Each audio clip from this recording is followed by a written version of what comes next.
Hello everyone, good day. So today we will be discussing how do we construct a frequency distribution table from scratch, no, of a group data.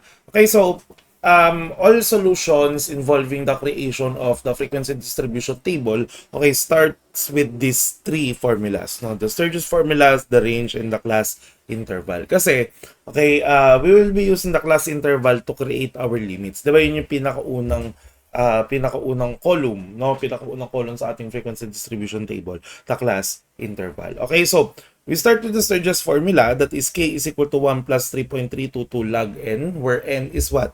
Okay, n is the, sabi dito, no, this n is the number of data points. So, in short, ilan yung sample or ilan yung population natin.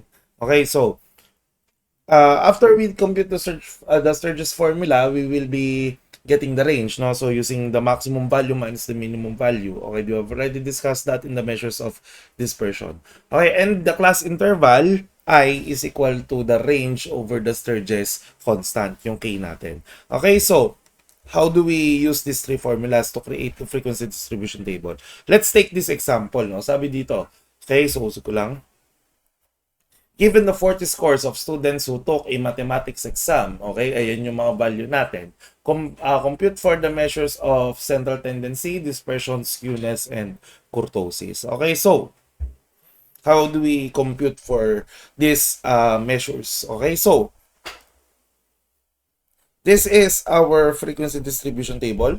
No? So, first we have, of course, our class limits, no, yung XL to XU, where XL is the lower interval and XU is the upper interval.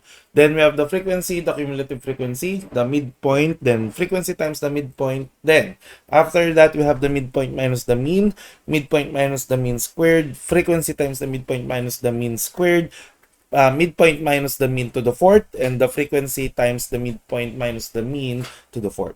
Okay, so before we start, okay, let's first compute for I. No, so of course we start with K. Sa baba.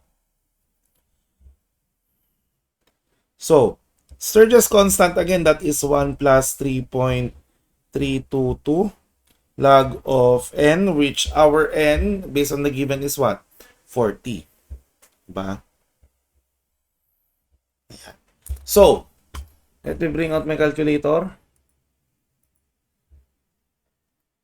We have 1 plus 3.322 log of 40.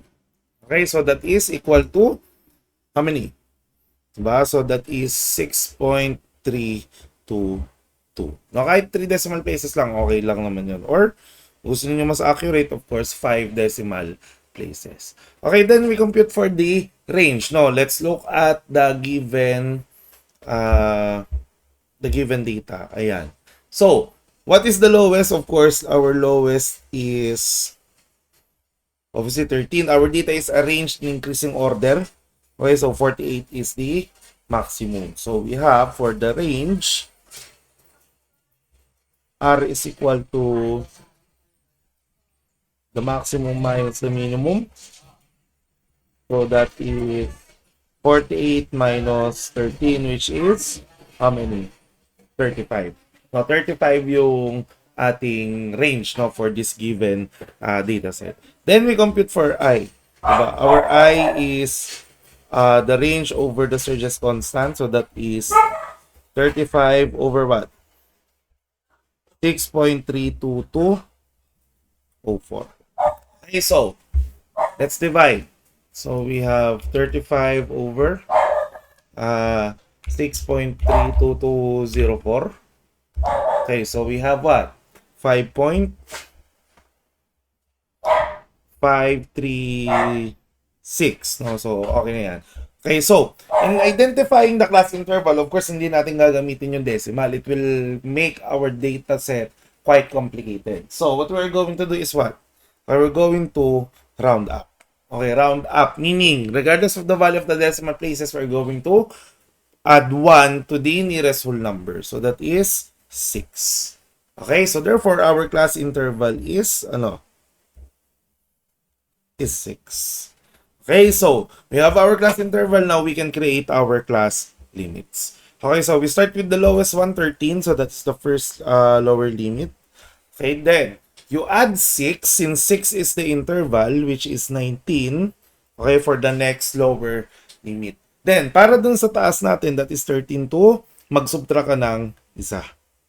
Okay, magkakasunod kasi yan eh. No, so, if we're going to count 13, 14, 15, 16, 17, 18, okay, including 13, that is 6 data. 6 data, rather 6, no? So, 6 yung ating interval, so 16 yung bilang ng ating limit. Okay, so we have, tuloy ko na lang yung nag-add and minus 1, no? So, we have 25. Yan, medyo zoom ko lang ng onte, no? So, we have 31. Sorry. 37, tama po ba? Then we have 43. And ano susunod sa 43? Dapat 49. However, looking at the data, 48 lang yung pinakapataas natin. So, hindi na natin isasama si 49. Stop na tayo with 43. Baba ko lang yung calcu. No? So, ayan. Okay, naintindihan po? Okay, so dun naman sa lower, minus 1 lang tayo dun sa mga susunod. So, or plus 6 dito sa upper natin. So, 18 plus 6, so that is 24. Then we have 25 to 30, 31 to 36, 37 to 42, and 43 to 48. Okay, ganun lang po. Okay, so dapat consistent yan ha. Laging 6 ang interval natin. Hindi pwedeng magbago. Okay, now, so for the frequency.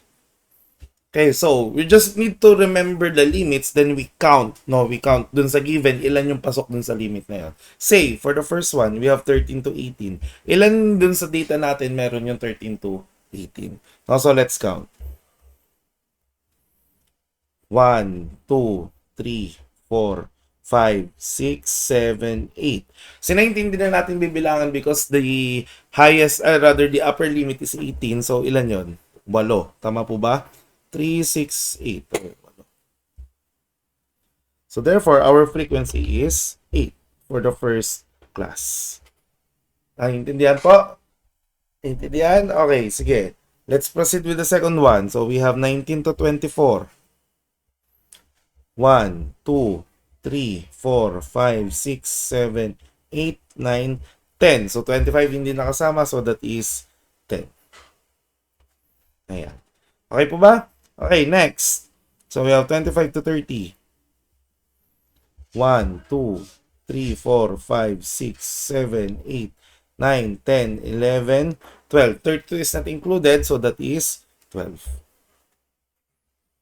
Ayan. Then we have 31 to 36. So we have 1, 2, 3, 4. So, apat lang yung pasok dun sa 31 to 36. So, apat lang ilalagay natin dito. Ayan. Then, 37 to 42. Let's count. 1, 2, 3. 43 is not included. So, we stop with 3. Okay, then we have 43 to 48. So, ilan yung naiwan natin to 48? 1, 2, 3. So, we have 3 as well. Ayan. Okay, so, let's get the sum. Okay, so we have 8 plus 10, that is 18 plus 12, 30, 34, 37, 40. Ayan. Okay, so our summation of F is equal to. Okay, then let's get the cumulative frequency. So for the cumulative frequency, again, start tayo sa first. Focopyahin mo nandito yung F natin. Then add 8 dun sa susunod. So 8 plus 10, that is 18. 18 plus 12, so that is 30. 30 plus 4, that is 34. 34 plus 3, that is 37. And 37 plus 3, that is 40. Okay, one way to check if you have the right numbers of data tallied, no? So dapat yung last element ng CF column natin should be equal to the summation of f. No? Ayan. Okay po ba? Okay, sige. Now, let's compute for the midpoint. So, for the midpoint, no? So, for the midpoint, yan natin dito. The formula for the midpoint, so that is xl plus xu over 2. So, simply, that is what? Kahit saan dyan, ano? So, let's say 13 to 18.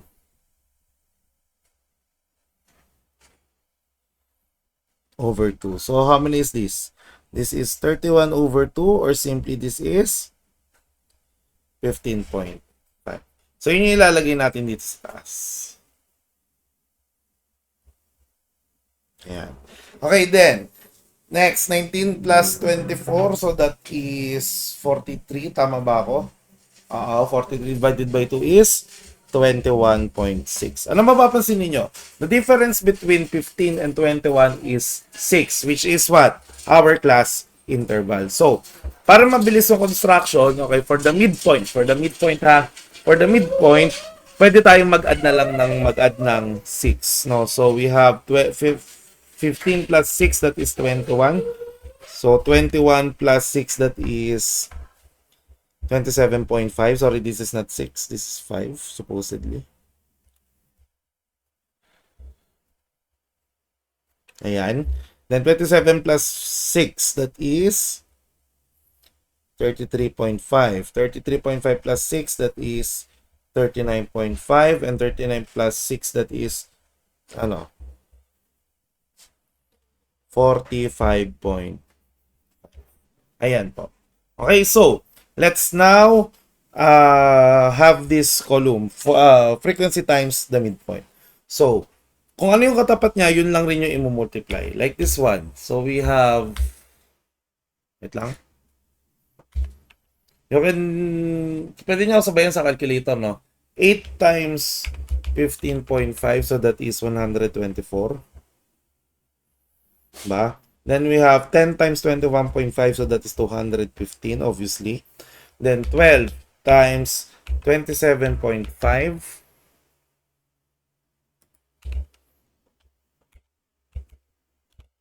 So that is 330. Then we have 33.5.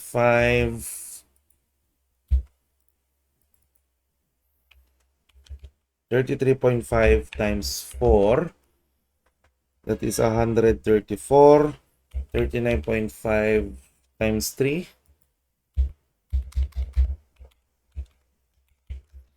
So that is 118.5. Then 3 times 45.5. So that is 136.5. Oops. Okay, so next step. Okay, before we proceed with the next column kasi we need to compute for the mean first. And for the mean, now we need to sum yung ating f times midpoint column natin. Ito. Ayan. So, the summation, simply just add everything. So, that's 124 plus 215 plus 330 plus 134 plus 118.5. Oops.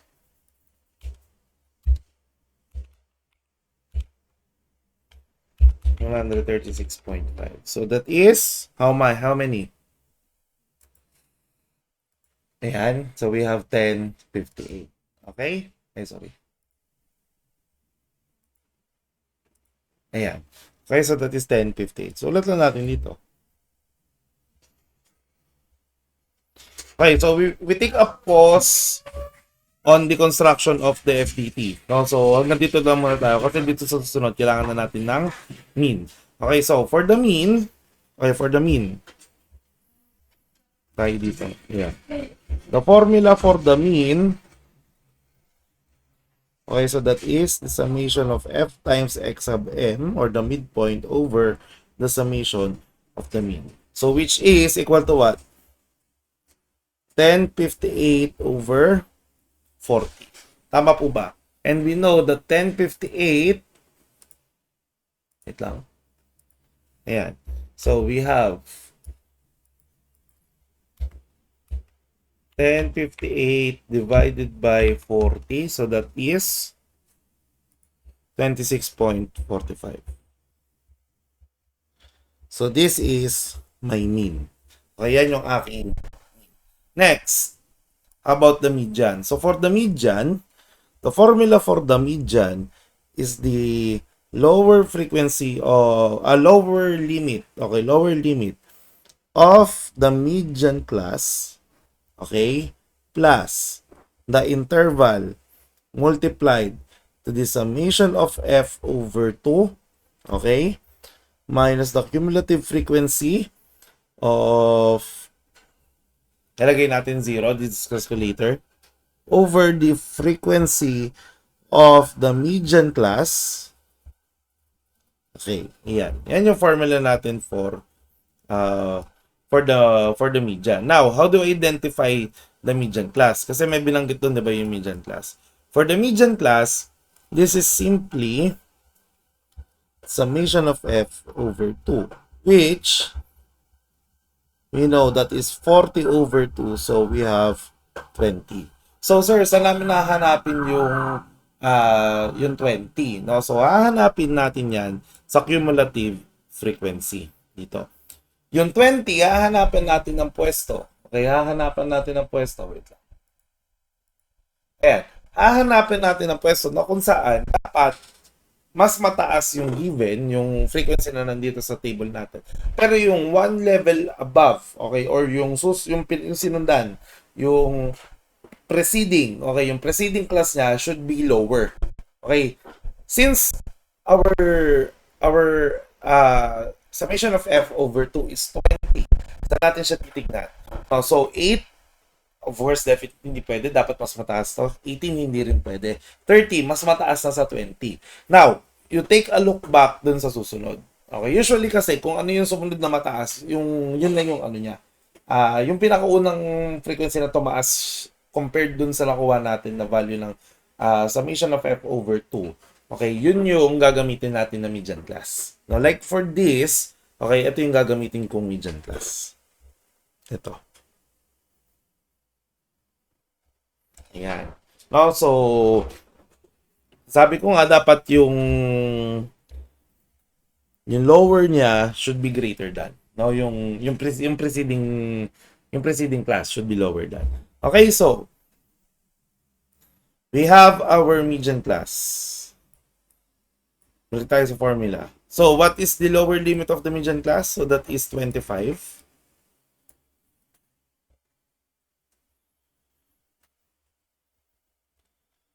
Plus, our I is 6. Sino-compute natin nung una. Then, we have the summation of f over 2. So, that is 40 over 2. Minus yung cumulative frequency nung lower. Yung tinuro ko kanina. Saan yun? Ito. Ano yung cumulative frequency niya? Yung 18. Yun. So, that is minus 18 over the frequency of the median class. Ano frequency ng median class? So, that is 12. Okay? So, that is 12. Which is equal to what? So, we have 40 divided by 220 minus 18, that is 2. 2 over 16 is 1 over 6 times 6, that is 1. So, 25 plus 1, that is 26. Ayan. Okay? Then, we have already computed for the median. Now, let's compute for the mode. So, for the mode, you're going to get the cumulative, rather the lower limit of the modal class naman. O yung modal class naman. Kung kanina median class, ngayon modal class naman yung gagamitin natin. Plus I times D1 over D1 plus D2. Okay. Meron tayong bagong unknowns, si D1 and si D2. So, we're going to compute for D1 and D2. Dito ko nalagay sa scratch natin, no, dito sa baba. So, D1, this is the frequency of the modal class. Sorry. The frequency of the modal class minus the frequency of the preceding modal class. Preceding class. Na yung nasa taas. Yung preceding. Ayan. Then for D2, frequency ng modal class minus the frequency of the succeeding naman. Yung susunod. Okay, so, again, D1 is frequency of the modal class minus the frequency of the preceding class. Then for D2, that is the frequency of the modal class minus the frequency of the succeeding class. Okay, so, how do we identify the modal class? So, simply, you need to identify the highest frequency. Yung Fmax natin. Which is what? Based dito sa given, no? So, that is still 12. Meaning, we have, this is, di ba ito yung nauna natin, we have said that this is the median class. Likewise, this is also the modal class. Ayan. Okay, so, for the modal class, okay, so, again, we know that is 25 plus 6 times, let's compute for D1. So, the frequency for the mid sa modal class, that is 12, minus, ano yung nasa taas ng 12? So, ito yun, yung tinutukoy. Ayan, so that is 10. Yung preceding, yung sinundan niya. So, that is simply 2. Next, 12 minus yung sumunod naman sa kanya. So, that is yung nasa baba, yung sumunod. So, that is 4. So, 12 minus 4, that is 8. Okay po. So, we have D1 is 2. Then, we have 2 plus 8. So, this is what? O, gamitan natin ang calcu para makita ninyo. So, you have 25 plus 6 times. Saan ako? Sorry. 25 plus 6 times. That is 2 over 2 plus 8. Ayan. So, that is how much? How many pala? 26.2.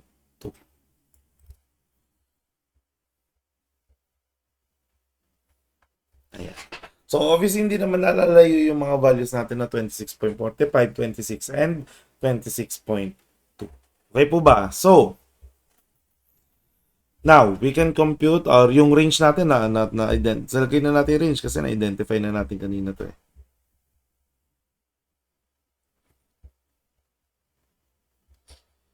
So, that is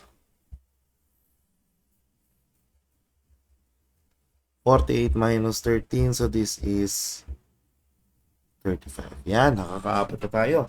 Okay, so, now, for the summation, for the variance na lang muna. Na mas madali kumpitin si variance. Okay.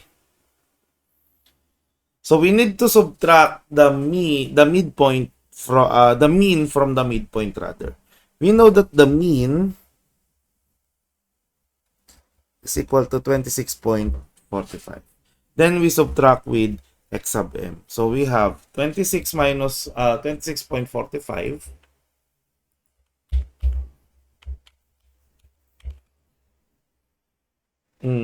minus, what's the midpoint? That is 15.5. So that is 10.95.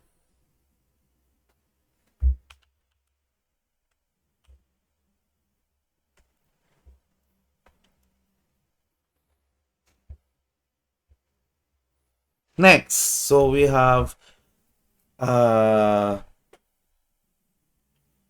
sorry, this is negative kasi that is 15.5 minus 26.5. Next, we have 21.5 minus 26.45. So that is what? Minus 4.95. Okay? Mapansin niyo, since we are getting the difference of a position-dependent value to a fixed value, we can scale it. We can scale the answer, no? So, instead of getting the difference one by one, just simply add 6 no dun sa nakuha natin. Kahit dun sa una pa lang, add nyo yung nakuha yung class interval, which in this case is 6. Okay, so we have negative 4.95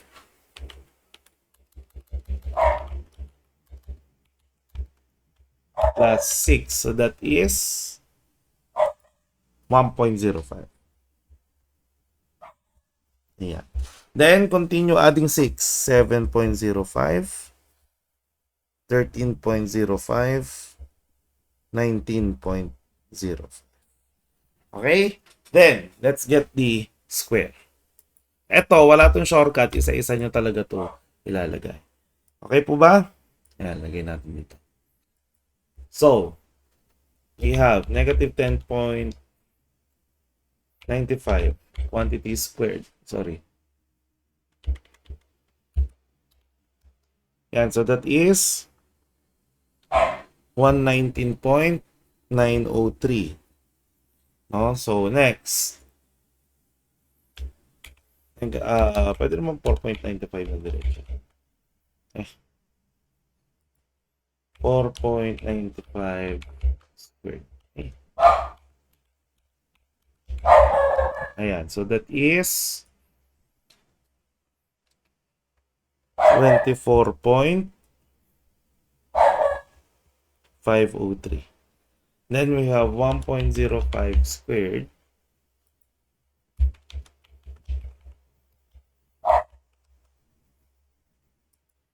So that is 1.103.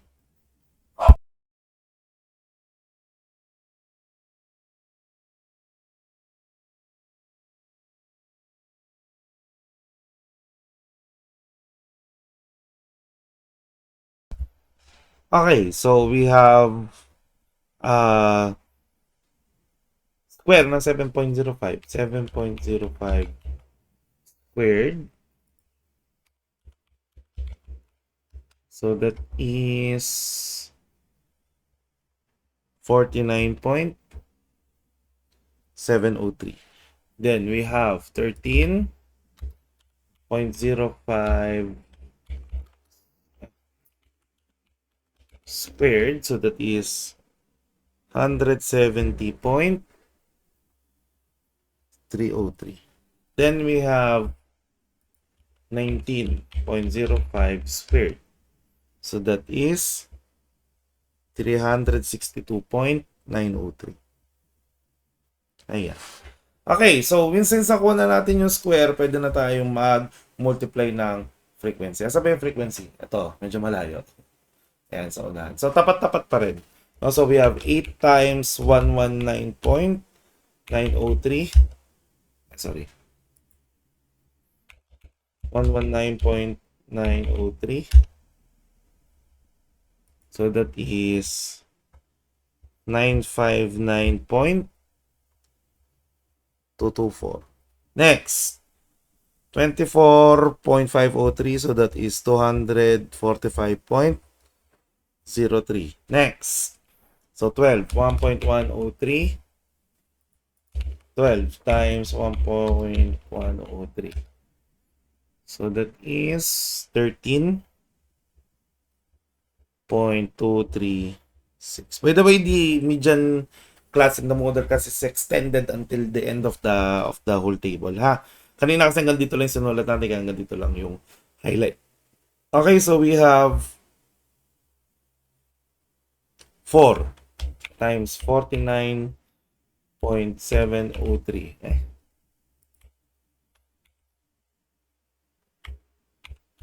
703, so that is 198.812. Ayan. Then, 3 times 170.303. 501.909. Then we have 3 times, saan ako? 19.05. So that is 57 point.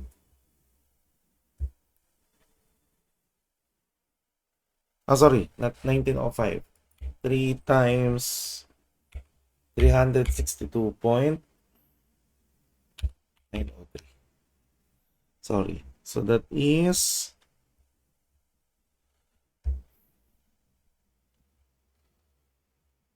5 1088.709. Yeah. Then get the summation. Bakit sa natin gagamitin to? Sa variance and sa standard deviation.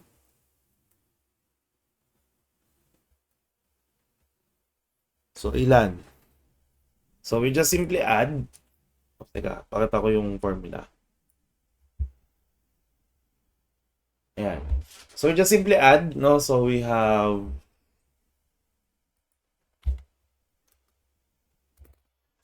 959.224 plus 245.03, 13.236,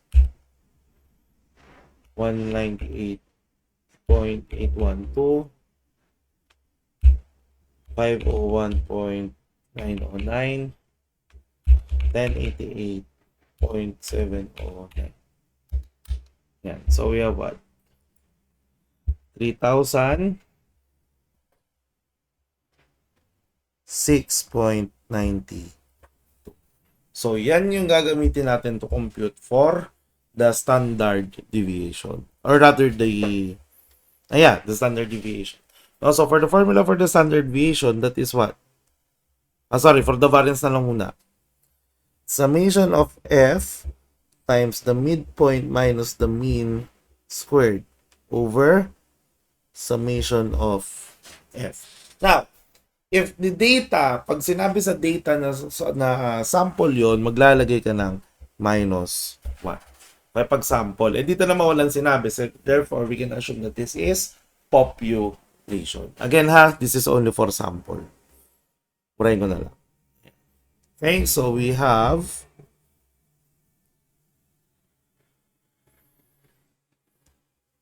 306.92 over 40.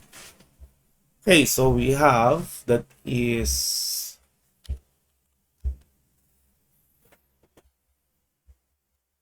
75.173, which is a typical, I must say, typical value for a variance. Okay, so get the square root. So that is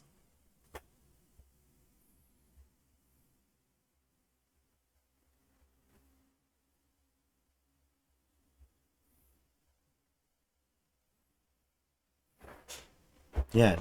So we just simply shortcut is get the square root of the variance, 75.173. Ayan. So meron na pala tayo. That is 8.67. Ayan. Okay, so ano na lang? Dalawa na lang. Diba? Kurtosis and distribution type. No? So, okay. For x sub m minus x bar raised to 4, okay, balik tayo dun sa, sorry. Yan. Balik tayo dito sa line na to. Okay, so, kung kanina nag-square lang tayo dito, ano na? 4. Diba? 4 na. So, we have the midpoint that is negative 10.95 minus, what is x bar? 26.45.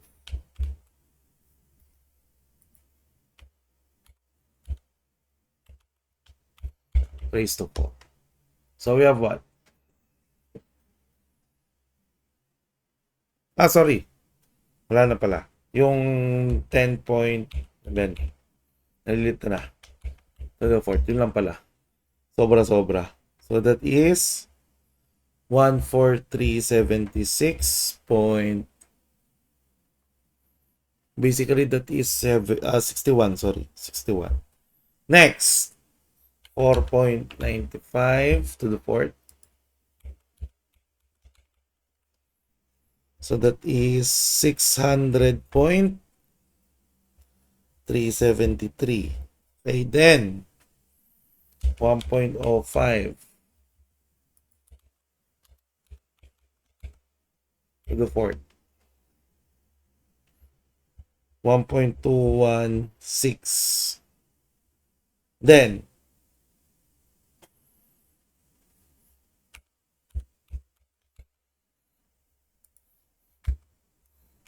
7.05 to the fourth.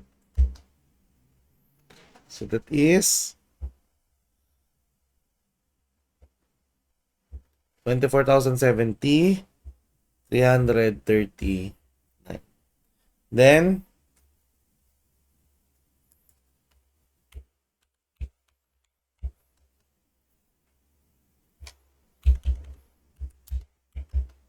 so we have for this is 29,002.942. Okay, then last.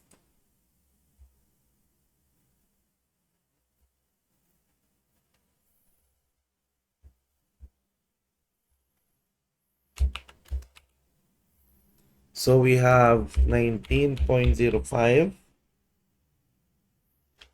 to the fourth. 131,698.225. Okay, then multiply again the frequency. So, sige, baba ko muna yung calcu para, gitna ko na lang pala yung calcu. Para makita ninyo. Ayan. Okay, so, multiply lang natin yung nakuha natin kanina dun sa given frequency. So, 14, 3, 76.61 times 8.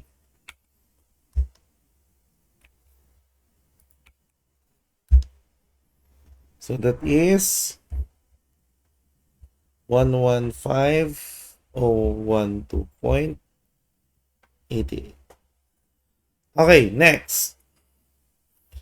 6003.73. Next. 12.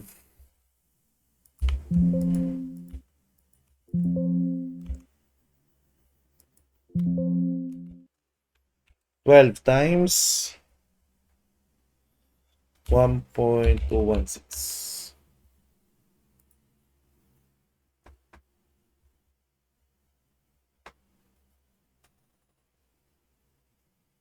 Then, so we have 4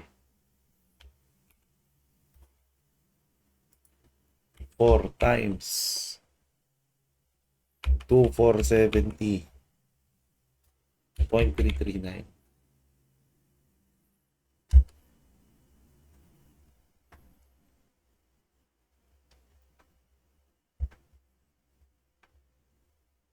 Ayan. Okay, so, then next.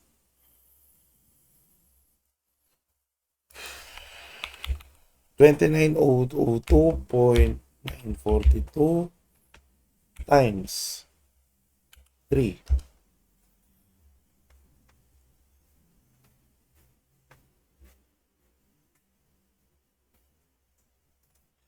And last, we have 3 times 31698.225. So that's 395,094.674. Ayan. Okay, then let's get the sum ng dulo.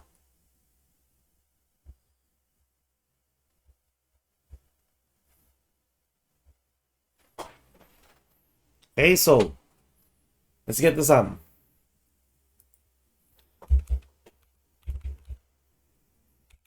Sabayan niyo ako sa pagpintot ng calcu.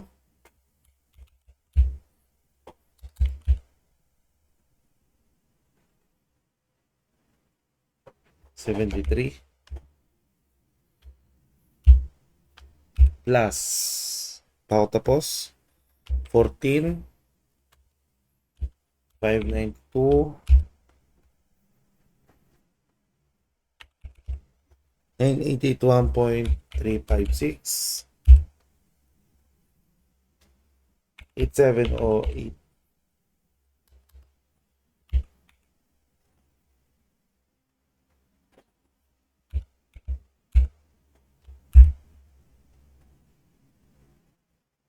Then, ay shit. Okay, so wait lang. Redo ko lang yung ano, napindot ko ata yung AC.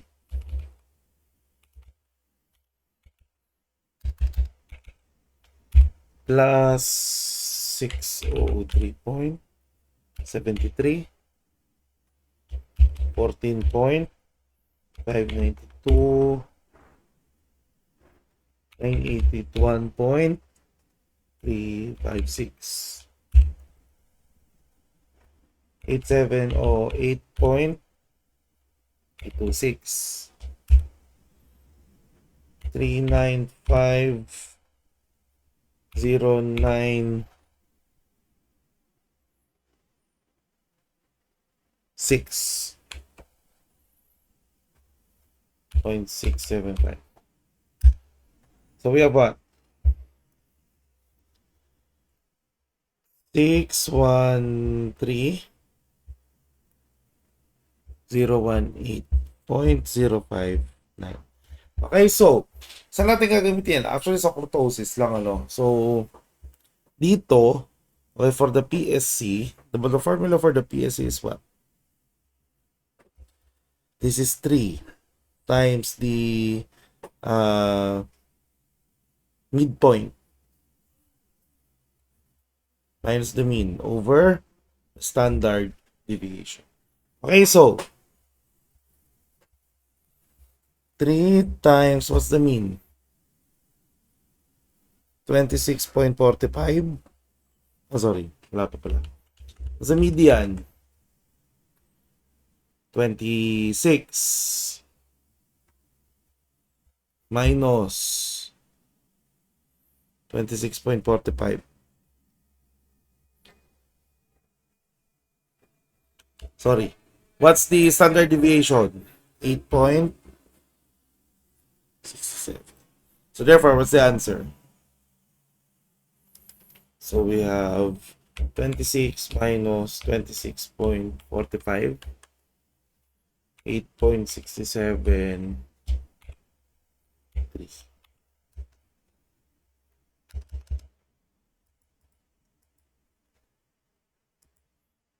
So this is negative 0.156. Okay, so since this is between negative 0.5 and positive 0.5, this is what? Normally distributed.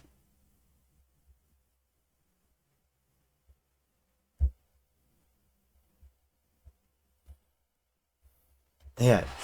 Okay, then, for K, the formula for K, so that is yung summation of F times the midpoint minus the mean to the fourth over summation of F times standard deviation to the fourth. Okay, so this is, what's the summation? Okay, so that is yung kanina, 613,018.059 over, what is the summation of F? That is 40. What is Sx to the fourth? 8.67 quantity to the fourth. Okay, so this is equal to what? Sorry. Kanina pa pala nakaharang to. Sorry, my false.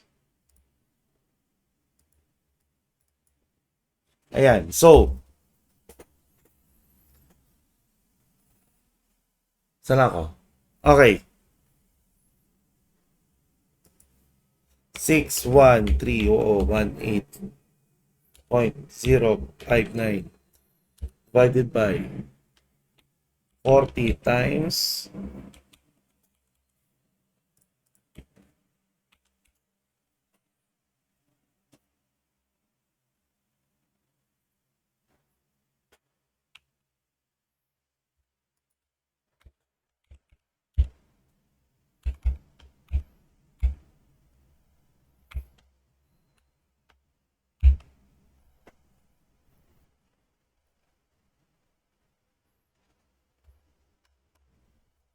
So that is 2.712. However, sabi ko nga, no, you are aiming for excess kurtosis na lang. Diba? So minus 3, so that is